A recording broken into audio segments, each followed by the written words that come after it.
Ikusmin handia piztu du urteko lehen derbiak Zubietan ateak irekita egingo den azken lansaioan nabarmentzen hori. Bai, nik uste beste urteetan baino ambiente gehiago ikusten, ez? Azkenian jendia motibago ikusten da, batez ere bi afizioak momentu honian daudelako, gustora disfrutatzen daudelako, eta nik uste azken urteetan egon da nivel honena bisa dakagulako, así que uste partio politxa ikusi aldala, ez?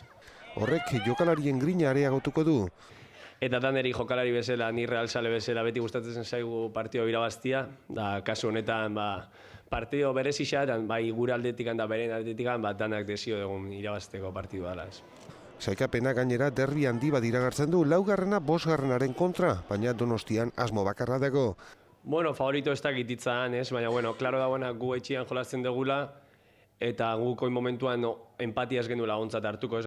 Arrasatek zalantzak argitu gabe jarraitzen du. Carlos Martínez gaur ere aparte ibili da eta nekez osatuko da garaiz. Xabi Prieto berriz ez da berdegunera irten eta kolokan dago bere partaidetza.